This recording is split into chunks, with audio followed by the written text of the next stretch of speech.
The train left me at a platform of cracked slate, where no one waited and no ticket booth had opened in years. The air smelled of moss and coal dust, of something primal that had edged a little too close to rot. From a pocket I drew the letter that had summoned me, thin vellum yite, written in a half-formed hand as though the text itself were shy. Miss Dupre, you will of course have heard fragments about the house on the hollows. I invite you to see it whole before rumor strips it for lantern fuel. Come alone. Dusk is preferable. A. Voss. The signature, angled, abrupt, belonged to Algernon Voss, the philosopher-architect, who had vanished from public life 31 years prior. In the years since, stories of his estate had multiplied like ivy, corridors that turned inward, guests who entered and never reappeared, a geometry that pulsed with the builder's dreaming mind. As a journalist specializing in unquiet places, I had pursued lesser legends. This was the lodestone. I would not have declined if the parchment had bled. A single carriage waited by the station gate. The driver, a boy, scarcely 16, wore a cap too large for his skull and spoke only once. "Mansion's an hour north. I'll drop you, then be gone by dark. I'll drop you, then be gone by dark."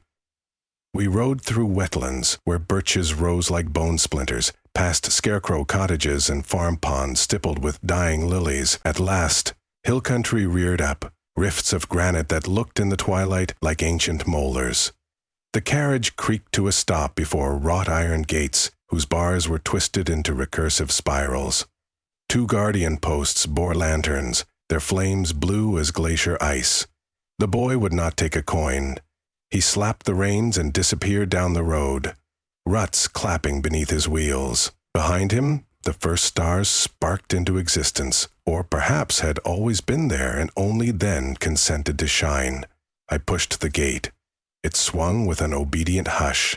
The mansion emerged 100 paces beyond, draped in moon-washed ivy, its windows blacker than the sky around them. 5 stories of stone and aged timber sprawled outward, yet no single wing dominated. Rather, the structure seemed to lean in every direction at once, as though its own gravity were disputed. 3 front doors yawned side by side. I chose the center and stepped over the threshold. Silence. A vestibule floored with checkered marble opened into a grand hall, interrupted only by a staircase snaking upward in corkscrew fashion. Wall sconces flickered to life as if gust-lit, revealing corridors branching left and right like tributaries. A man waited at the heart of the hall. He wore an impeccably pressed tailcoat, silver at the temples, eyes calm as tombstone etchings. "Miss Camilla Dupre," he said. "I am Jory, steward of the house on the hollows. Master Voss anticipates your visit with a mixture of delight and caution." "Is he here?" I asked. "In a sense that satisfies him, yes." Jory's smile never touched his pupils. "If you desire refreshment, the East dining salon has been prepared." I also desired answers, but a long day's travel had thinned my resolve. The steward conducted me through a lateral passage, thick with damask curtains. Halfway down, he motioned to a door of rippled oak. "One note of etiquette," he said. "At nightfall, the house attends to the master's imagination. Where you see a corridor now, you may discover an orchard or an oubliette after midnight. If you lose yourself, remember this axiom: dreams obey curiosity, not desperation." Before I could demand clarification, Jory bowed himself into the dark, and the corridor he had entered folded shut behind mirrored paneling. Dinner waited. Figs, cold venison, bread blackened with ink-colored grains. I ate warily, ears tuned for footsteps that never came. Outside, the final swoop of sunset bled away. I counted 7 beats of a grandfather clock. On the 8th, I felt the mansion exhale. The chandelier above me dimmed, brightened, then spun a quarter turn without moving. That is the best explanation I can supply. The world rotated, yet obeyed an inner hinge. Dishes rattled. Somewhere a door unlatched itself. A hush swept the air like a stage curtain, and I recognized that the house had awakened. I stood, napkin falling, and opened the dining room door. The corridor I expected was absent. In its place stretched a narrow tunnel paved with moonlit water, shallow enough to wade, yet reflective as polished silver. On either side, walls had become reeds bowing in an unfelt wind. I tested the water with a boot cool, ankle deep, and walked. Within 20 paces, the ceiling dissolved into night sky. The corridor widened, and suddenly I marched along a canal that burrowed through wheat fields under a hanging harvest moon. Crickets whirred. I smelled earth and bread ovens. Even saw, beyond a distant rise, the glow of a village festival. The vision was dizzying in its completeness. But no crossroads appeared, no human sounds rose beyond the insect music. The path flowed on, curving finally toward a wooden jetty. A child's toy boat bobbed next to it, candle in its hull guttering. Across the water, figures danced in miniature, silhouettes no higher than my knee, cavorting with jerky marionette steps. Something in me rebelled. The canal, the wheat fields, the puppet revelers, this was no memory of mine. It must be Voss's. I clutched the pendant at my throat, an anchor in plain iron, and spoke into the night. Algernon Voss, I would like to meet the architect. The horizon folded like origami. The canal shuddered, its glass surface fracturing into pages that flipped upward and were gone. Where fields had lain, parquet flooring spread, and chandeliers dropped from a ceiling that reassembled beam by beam. I found myself on the mezzanine of a ballroom. Music swelled. An elegant quadrille, arranged for instruments that could never coexist. Cello, harpsichord, brass harmonica, something aviary and chittering. Dancers in moth-colored attire glided below, but their movements looped, repeating small gestures, never finishing a turn. On the mezzanine stood Algernon Voss. He was taller than photographs, draped in a charcoal robe cinched by twain. His beard, once black, shone snow white, yet his posture retained the elasticity of youth. "Miss Dupre," he said, voice low as winter tides, "forgive my pageantry. Compulsion precedes courtesy in dreams." I descended the stair. "You invited me? Was the arrangement to be interview or ordeal?" "Both are methods of inquiry," he replied. "You wish to know why I vanished from the world, enter the laboratory of my solitude. Answers reside in its walls." His hand opened toward an archway where musicians should have stood. Instead, I saw tapestry corridors unfurling, stitched from velvet indigo, each panel embroidered with a different season. I followed him inside. "Decades ago," Voss said as we walked, "I discovered oniric symmetry, a resonance between the topography of dream and the architecture of waking space. Build a house with corridors attuned to REM frequency, and the mind's nocturnal cartography will seep into plaster, hinge, nail. The corridor shivered around us. A spring scene, pinks and budding cherry, turned abruptly to a winter panel iced with frosted thread." "But why make it carnivorous?" I asked. "Local folklore says visitors go missing." "Not carnivorous," he corrected. "Absorptive. Dream shapes crave observation. When outsiders wander my halls, they become witnesses, catalysts.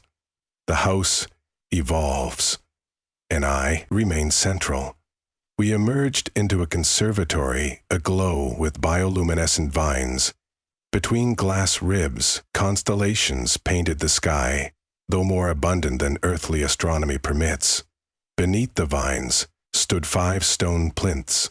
Upon each lay objects: an opera glove, a fountain pen, spectacles, a leather shoe, a withered violet. Trophies. "My guests," I murmured. "Remembered," Voss said. "Their physical forms guided external corridors for a time, then faded. I keep tokens so their impressions will not scatter." Horror rose, but with it also the intoxicating pull of the unknown. I had come, after all, to witness, tonight, I said. "What does the mansion want of me?" He smiled, an expression both magnificent and brittle. "Your curiosity, distilled. Should you grow frightened, the house will swell with labyrinths of dread. Should you remain fascinated, exploration widens. Is there exit?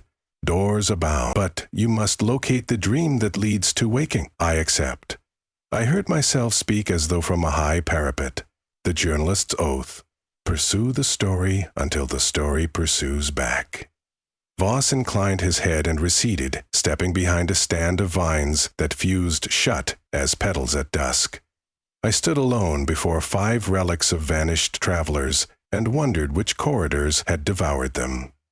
A path of mosaic glass wound southward.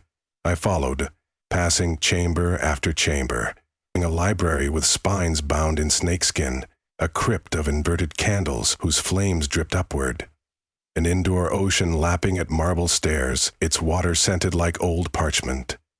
Everywhere, doorways rotated behind me, denying return.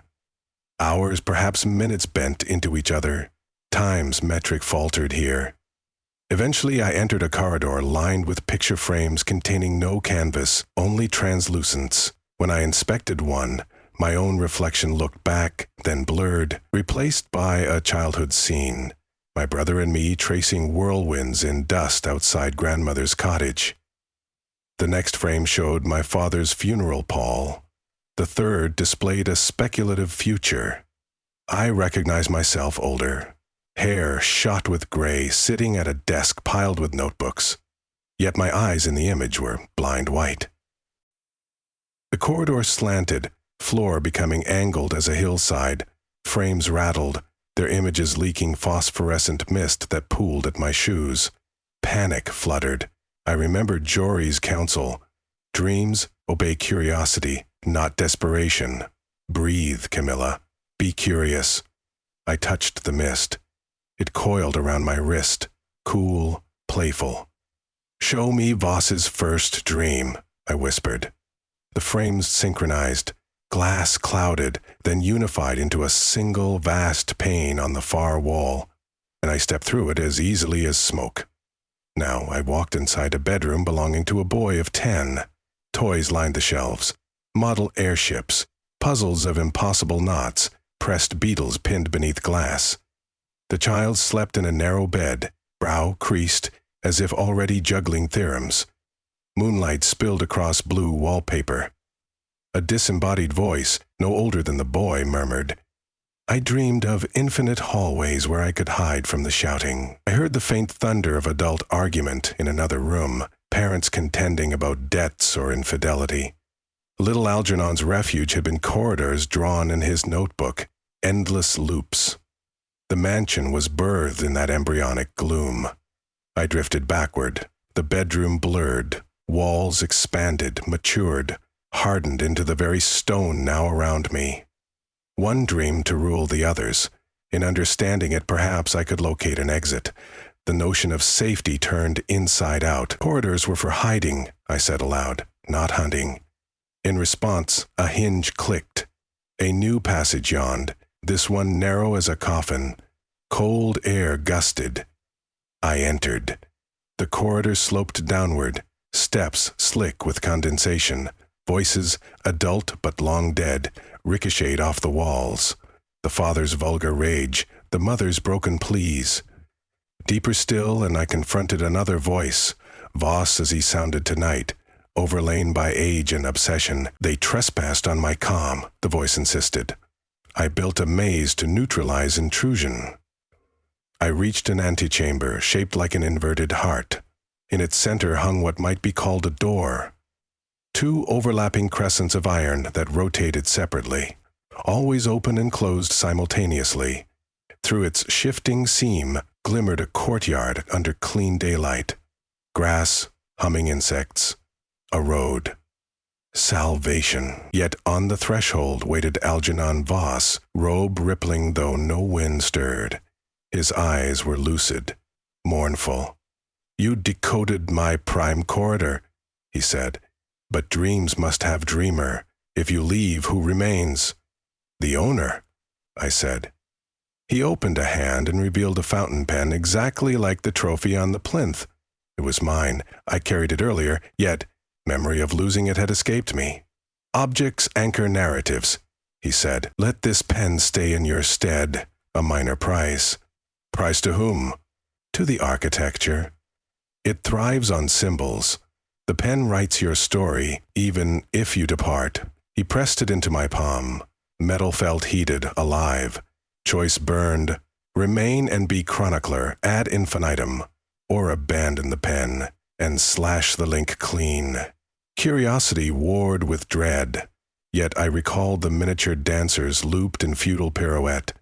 The plinths of personal effects turned relic. I could not join that litany. I dropped the pen.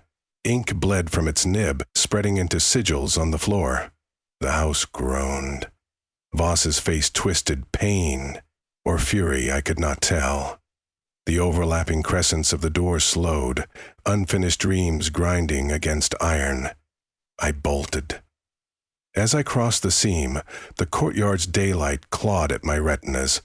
Behind me, I heard corridors collapsing, timber shrieking like wounded hawks. Grass met my knees. I rolled onto a path bordered by columbine and foxglove.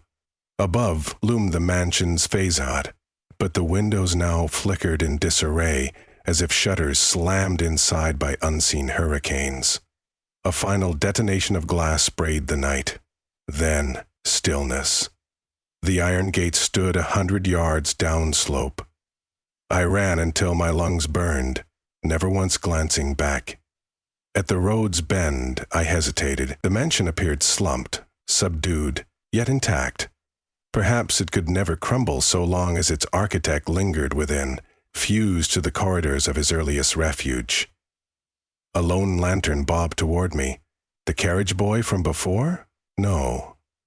This driver was older, a stranger, but his horse matched the earlier one in color and impatience.